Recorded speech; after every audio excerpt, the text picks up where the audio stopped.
Bonjour à tous, bienvenue à la station F. Merci d'être aussi nombreux pour ce premier rendez-vous du Smart Retail organisé par Carmila, la société des centres commerciaux Carrefour. Alors aujourd'hui on s'intéresse à la micro-influence, aux social media.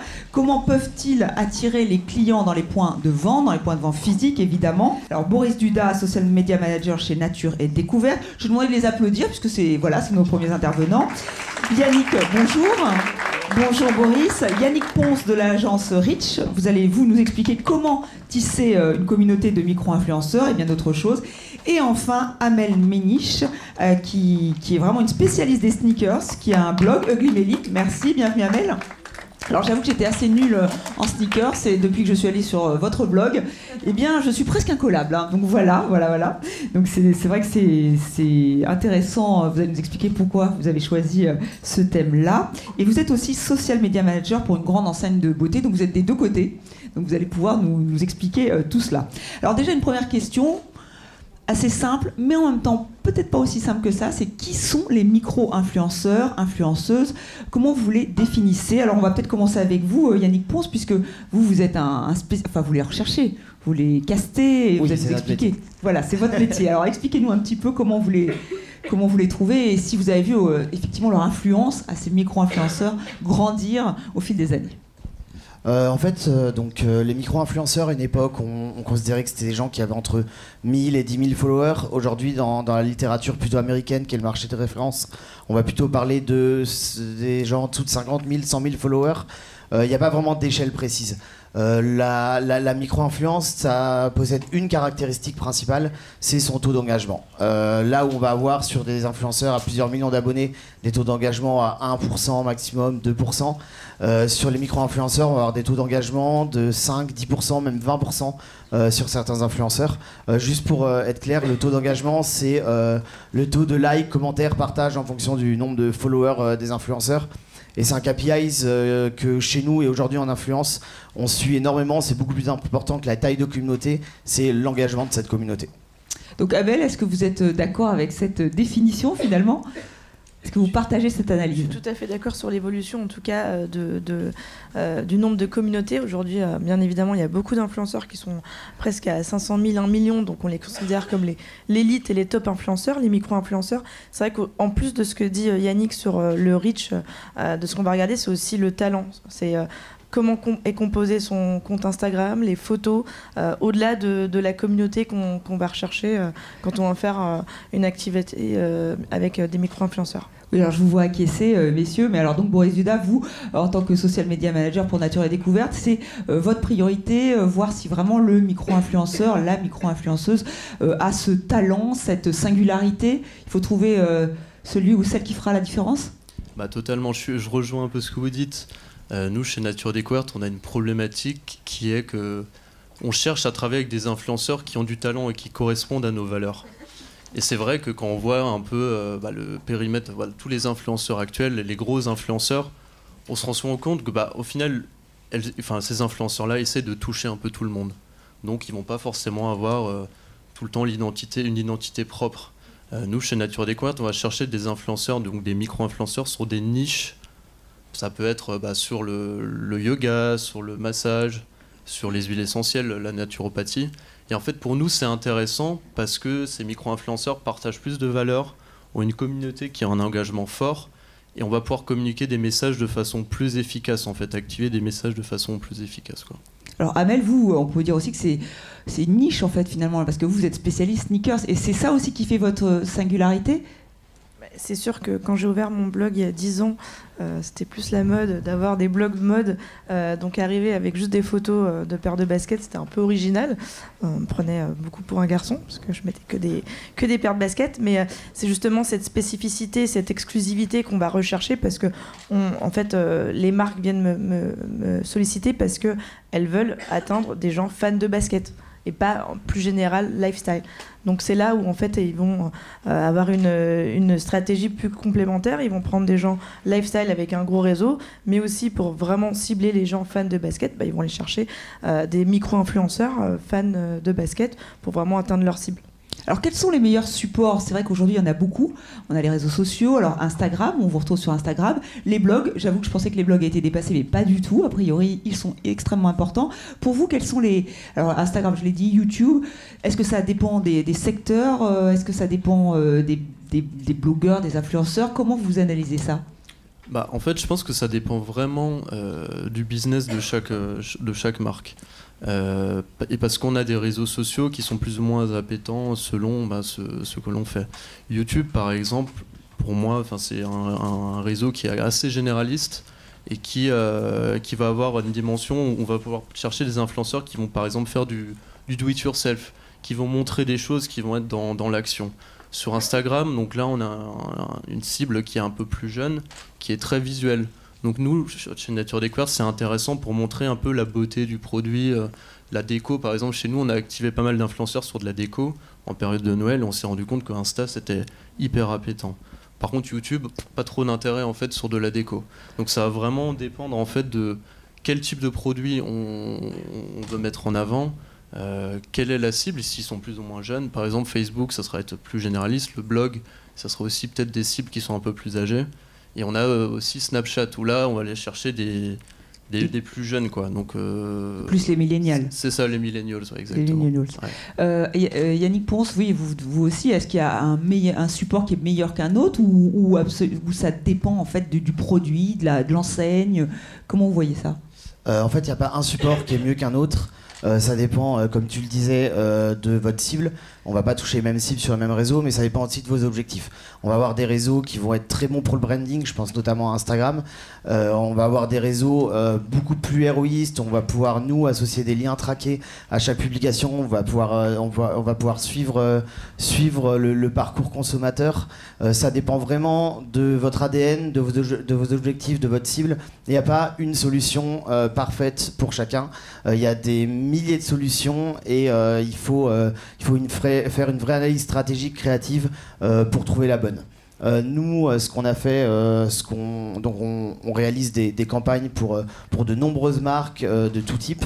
On a travaillé notamment avec Carmilla sur une web série dans laquelle on a intégré en fait des micro-influenceuses à la place d'acteurs.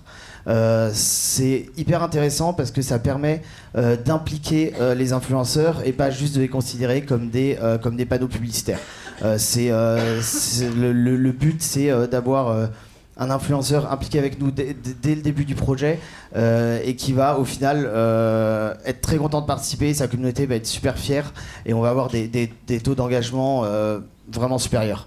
Avec Nature et Découverte, on a aussi travaillé sur une boutique à Munich où on a associé le pouvoir d'une grosse influenceuse qui était aux environs de 200 000 abonnés à la proximité des micro-influenceurs. Donc on avait fait un atelier de paquets cadeaux à l'approche de Noël, de paquets cadeaux très naturels, très dans l'ADN de la marque. Et l'association de cette grosse influenceuse qui parle à beaucoup de monde, que tout le monde connaît, et de ces micro-influenceuses locales, on sélectionne à chaque fois des influenceurs qui sont locaux et qui ont des audiences locales pour les activations en magasin, a créé énormément de contenu.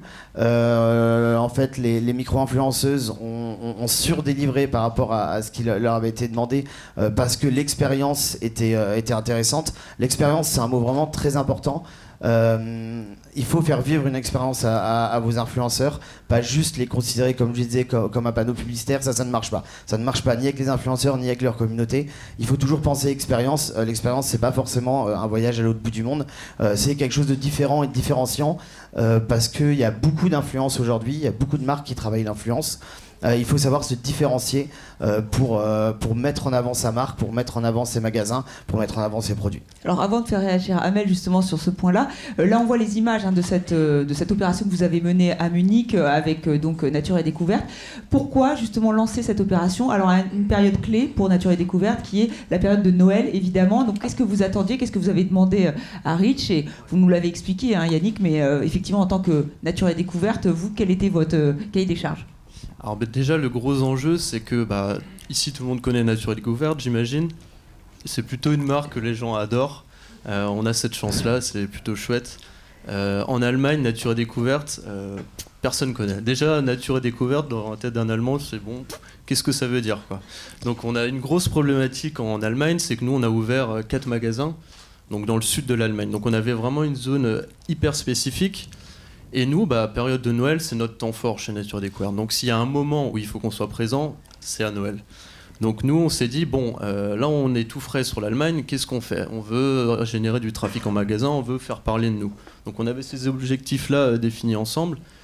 Et du coup, Rich, qu'est-ce qu'il nous a dit? Ok, ça serait sympa de faire quelque chose en magasin, quoi. Donc on s'est dit, on a pris cette influenceuse-là, elle a organisé son atelier et elle a invité également des autres influenceurs pour couvrir un peu l'événement. Donc c'était un peu ça l'enjeu, c'était de donner de la visibilité au magasin, faire parler de la marque, parce qu'en fait, évidemment, du coup, les influenceurs ont fait des photos après, des stories, et elles ont pu en fait aussi choisir un cadeau dans notre magasin, et puis elles ont repartagé sur leur réseau. Regardez, j'ai trouvé ce siège de massage chez Nature et Découverte, c'est vraiment génial. Et en fait, il y a eu cet effet boule de neige là qui a permis de faire parler de la marque au niveau local, parce qu'on avait bien, dans le cahier des charges, défini qu'on voulait des influenceurs au niveau local. Et derrière, comment on a mesuré tout ça? C'est qu'on a vu qu'on a fait des analyses déjà épistémologiques sur les verbatims, et on a pu voir que déjà il y avait beaucoup de retours positifs sur la marque, sur les produits qu'on proposait. On a analysé les taux d'engagement, je sais qu'on a touché 200 000 personnes, on avait plus de 40 000 engagements en tout. Ouais, j'ai plus le taux d'engagement en tête, c'est 40 000 interactions. On était donc à 20% d'interaction sur la campagne. Donc grâce à ces influenceuses, donc opération en magasin, après relayé sur les réseaux, et ce qui fait que ça a drainé du trafic. Ça a drainé du trafic, et nous on a eu vraiment un impact positif au niveau local, quoi, sur le niveau du magasin. Donc le pari était réussi. Alors Amel, on a vu le risque pour une micro-influenceuse, c'est d'être un panneau publicitaire. C'est vraiment l'écueil que vous voulez éviter. Comment faut-il faire? Alors là, je vais mettre aussi ma casquette un peu de social media manager chez Sephora.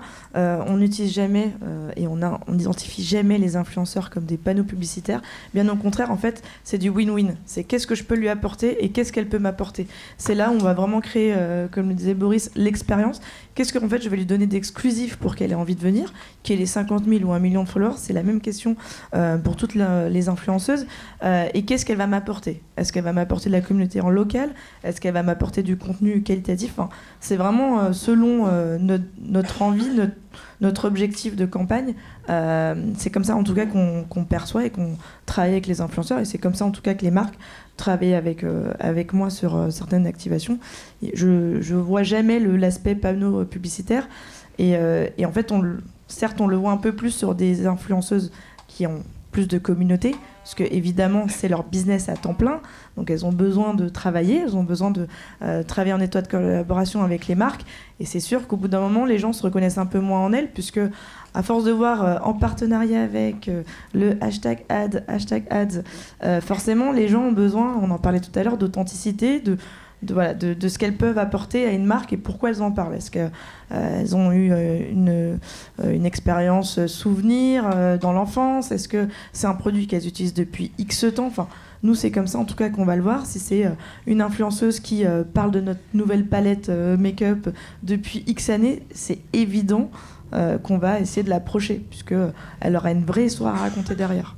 Et comment vous faites pour les... alors là, je parle plutôt à la social media manager, mais comment vous faites pour les choisir? C'est-à-dire, est-ce que vous avez une cellule qui est dédiée au sein de cette enseigne? Ou est-ce que vous faites appel, j'imagine, avec des agences comme celle de Yannick Ponce? Comment ça marche? Et je vous poserai aussi la question, Boris, après. Alors, on a quelqu'un qui est dédié à travailler avec les influenceurs H24, qui est RP Digital, donc qui connaît. Donc, c'est aussi le plus... alors, oui, on travaille aussi avec des agences, pour des OP un peu spéciales et créer des vraies expériences un peu plus à échelle vraiment plus importante, mais au quotidien on a quelqu'un qui les connaît très bien, donc il y a une vraie relation de proximité qui est importante, c'est-à-dire qu'à chaque fois qu'on a besoin, qu'on veut identifier ou parler avec une influenceuse, on a le contact qui est déjà proche d'elle, qui est rassuré, je pense que c'est hyper important d'avoir cet aspect. Ouais. Voilà, donc un partenariat assez... Qu'elles comprennent que c'est pas que du one shot, que certes on aimerait bien parler avec elle et travailler avec elle sur une opération, mais que c'est pas du one shot, c'est un fil rouge sur l'année, même si il se peut qu'on ne travaille pas à l'année avec elles, mais qu'elles comprennent que voilà, qu'il y a vraiment un intérêt commun. Voilà, une relation qui se tisse. Boris Dudas, c'est aussi ce que vous recherchez au sein de Nature et Découverte. Oui, c'est récent ou pas? Chez nous, c'est assez récent, l'influence. En fait, on travaille avec des blogueurs, enfin, c'est surtout le service RP avec qui je travaille au quotidien, qui a un pool de blogueurs, qui est aussi du coup des blogueurs qui deviennent influenceurs, qui passent sur Instagram. Et donc, nous, on travaille avec eux depuis, ça fait quelques années déjà, du côté des RP. Et en fait, moi, je travaille plus du coup sur vraiment les influenceurs qui sont sur Instagram, YouTube, par exemple. Et c'est plutôt récent, ça fait 1 an qu'on s'est mis en fait vraiment à la micro-influence en tant que telle. C'est un gros sujet, c'est pas si simple parce que ça prend énormément de temps pour créer cette relation que tu disais. Et je pense que quelqu'un de dédié à plein temps, c'est vraiment l'idéal. Moi, je suis pas à plein temps dessus, donc nous, on a fait le choix d'activer des influenceurs sur des périodes clés, ce que je disais sur Noël.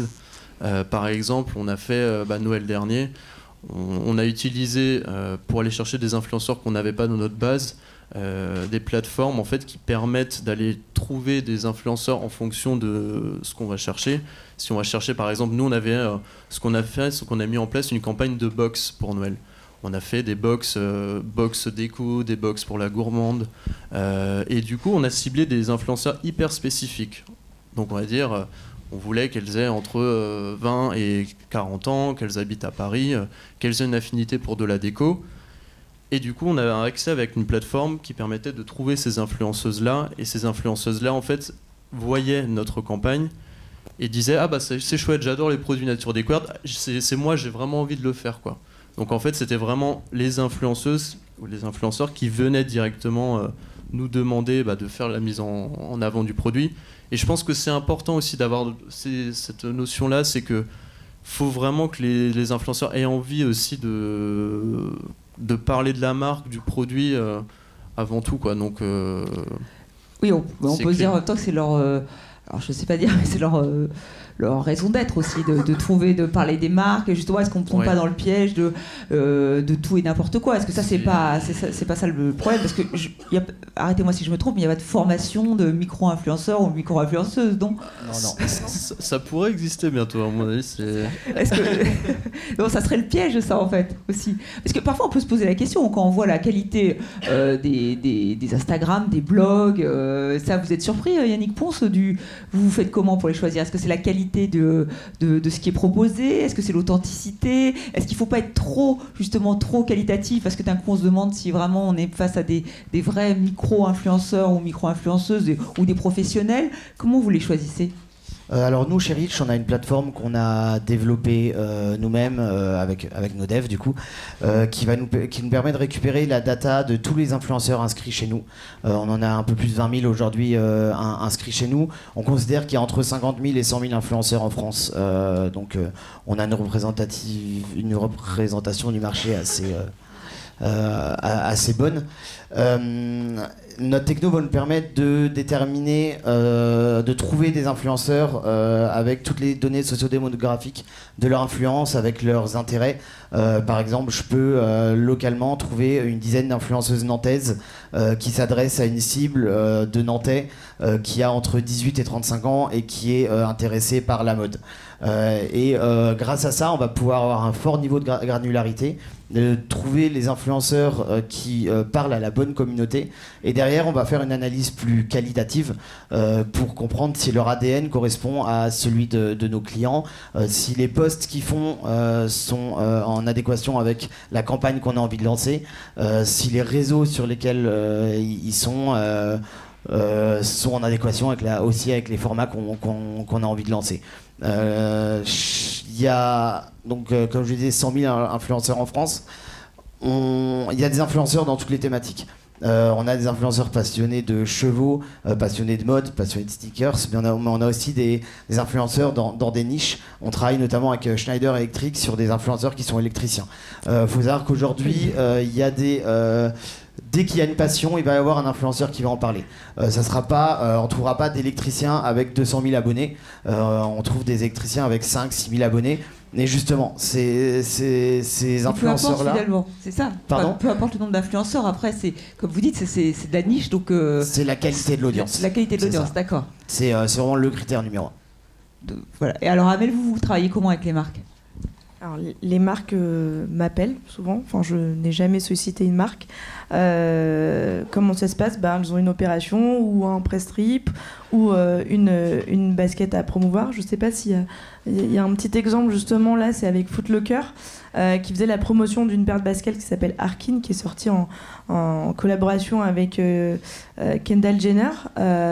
Et ils avaient l'objectif du coup de faire parler de cette paire de baskets qui sortait dans d'autres retailers concurrents, Courir ou autres. Donc ils ont essayé de faire quelque chose de plus que les autres concurrents. Ils ont en fait ils ont pris un camion qui a fait le tour de Paris et dans le camion on voit la première image. En fait ils ont fait un mur avec les photos de... Pardon, ça marche. Si, mais il faut juste le mettre là. Voilà. Ils ont fait un mur avec les photos Instagram des influenceuses qu'ils ont choisies et ils sont partis faire le tour de Paris en bas de leur boulot ou de leur maison. Et puis ils ont créé une expérience pour elles. Donc ils ont refait leur appartement et elles pouvaient découvrir la paire de baskets, etc. Donc moi ils sont venus en bas du boulot, donc ça a fait bien rire mes collègues, avec ce camion brandé donc, à mon nom. Et quand je découvrais donc, cet intérieur qui ressemblait à mon chez-moi, en fait, on a forcément envie de partager les photos. Oui, voilà, c'est comme ça que ça a été. C'est quelque chose qui est propre, qui est exclusif. Tout à l'heure, on en parlait. Qu'est-ce que je vais donner à l'influenceuse pour qu'elle ait envie de partager ? Là, je lui offre une expérience exclusive qu'aucune autre influenceuse pourra partager. Et donc après, forcément, la paire de baskets, si elle nous plaît, on la partage. Et au final, ça a cartonné plus que l'événement qui était chez Adidas où il recevait Kendall Jenner. D'accord, voilà, comme quoi finalement, quand on parle de micro-influence ou micro-influenceuse, évidemment, la tête d'affiche ne suffit plus aujourd'hui, même si c'est peut-être moins intéressant, si je vous suis bien. Mais alors, vous m'expliquez aussi que c'est bien de faire des opérations sur Paris, mais le fait est qu'aujourd'hui, en tout cas pour l'enseigne pour laquelle vous travaillez, il ne faut pas du tout oublier la province, bien au contraire, parce qu'il y a une espèce de saturation de ce qui se passe sur Paris, du national. Vous êtes d'accord avec ce point de vue ? Bon, vous, on a bien compris que vous étiez aimé dans toute la France, Maurice, mais quand même, effectivement, vous gardez ça, Nature et Découverte garde ça en tête ? En fait, nous, dans l'ADN, on garde cet aspect très local qui est important. Évidemment, on a une stratégie nationale où on parle de la marque, de nos engagements, mais on cherche aussi à activer, faire des choses en magasin. On organise régulièrement des ateliers en magasin, nous, avec, c'est pas forcément des influenceurs, mais ça va être des experts en naturopathie, des experts en massage. Donc ça, on le fait, nous, on garde cette proximité-là avec les magasins et sur les réseaux sociaux. On publie en fonction de... s'il y a des choses qui se passent en magasin, on va faire des publications géolocalisées. On va rebondir vraiment sur de l'actualité au niveau local dans la mesure du possible, quoi. C'est vraiment important d'avoir de cette proximité-là avec nos clients, quoi, parce que on va pas se limiter à Paris. Ça serait beaucoup trop bête, quoi. Oui, Yannick, vous êtes d'accord avec ce point de vue. Il faut aussi travailler localement. Oui, c'est extrêmement important. Aujourd'hui, on voit de plus en plus sur des posts d'influenceurs, quand on organise des jeux concours à Paris, des événements à Paris, beaucoup de commentaires disant « mais vous faites tout le temps des choses à Paris, on l'a jamais en province ». C'est très important d'avoir une stratégie globale, nationale, où les plus gros événements vont sûrement se passer à Paris, mais aussi une stratégie locale. Nous, on travaille comme ça avec Quick notamment, avec qui on a activé une cinquantaine d'influenceurs il y a tout juste un mois. Il y a tout juste un mois, une cinquantaine d'influenceurs qui sont tous allés dans un point de vente différent, localement, dans toute la France, pour démontrer l'ancrage local, le maillage national de Quick. Et ça, on a pu le faire grâce à notre techno qui nous a permis d'identifier un influenceur dans chacune de ces villes. Merci à tous les trois de nous avoir fait partager vos expériences et vos retours d'expérience.